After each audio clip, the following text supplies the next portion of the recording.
ഖത്തറിലെ വക്രയിൽ super market നടത്തിവരുന്ന പാനൂർ തുവക്കുന്ന് സ്വദേശി അബ്ദുൽ സലാം കഴിഞ്ഞ ദിവസമാണ് അവധി കഴിഞ്ഞ് നാട്ടിൽ നിന്നെത്തിയത്. ഇദ്ദേഹത്തിന് കീഴിൽ ഇതേ സ്ഥാപനത്തിൽ ജോലി ചെയ്യുന്ന കോഴിക്കോട് കരുവന്തുരുത്തി സ്വദേശിയായ അനീസിന് കൊടുക്കാനെന്ന പേരിൽ നാട്ടിൽ നിന്ന് കൊടുത്തയച്ച പൊതിയിലാണ് കഞ്ചാവ് കണ്ടെത്തിയത്.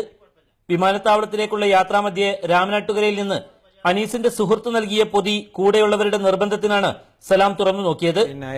രാമനാട്ടുകാരൻ കാര്യം ഉടനെ അതിന്റെ 100 മീറ്ററിന്റെ ഇപ്പുറത്ത് എന്റെ കയ്യിൽ കൈമാറുന്ന സാധനം കഞ്ചാവ്.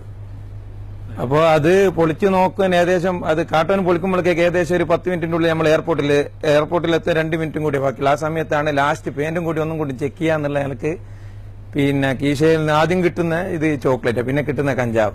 പലഹാരങ്ങളോടൊപ്പം വെച്ചിരുന്ന ജീൻസിന്റെ പോക്കറ്റിൽ ഒളിപ്പിച്ച നിലയിലായിരുന്നു കഞ്ചാവ്.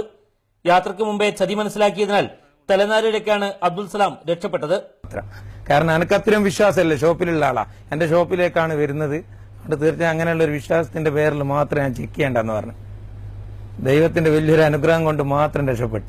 വിശ്വസ്തനായി കൂടെ കൂട്ടിയ ആൾ തന്നെ ചതിക്കാൻ ശ്രമിച്ചതറിഞ്ഞ സലാം അനീസിനെ ജോലിയിൽ നിന്ന് പിരിച്ചുവിട്ടു. അനീസിനെ തേടി പലരും കടയിൽ വരാറുണ്ടായിരുന്നതായും ഇദ്ദേഹം പറഞ്ഞു. കഴിഞ്ഞയാഴ്ച തന്നെ വടകര സ്വദേശിയായ യുവാവിനും ഇതേ അനുഭവം ഉണ്ടായിരുന്നു. കുറച്ചു മുമ്പ് കുറ്റ്യാടി സ്വദേശിയായ മറ്റൊരാളും ലഹരിക്കടത്തുകാരുടെ ചതിയിൽ നിന്ന് ഭാഗ്യത്തിന് രക്ഷപ്പെടുകയായിരുന്നു. പ്രവാസികൾക്കിടയിലെ പരസ്പര വിശ്വാസത്തെ ചൂഷണം ചെയ്തുകൊണ്ടാണ് മയക്കുമരുന്ന് മാഫിയ പലപ്പോഴും യാത്രക്കാരെ വലയിൽപ്പെടുത്തുന്നത്. അതിന്റെ ഏറ്റവും പുതിയ ഉദാഹരണമാണ് ദോഹയിൽ നിന്നുള്ള ഈ സംഭവം. ദോഹയിൽ നിന്ന് മുജീബ് റഹ്മാൻ, മീഡിയ 1.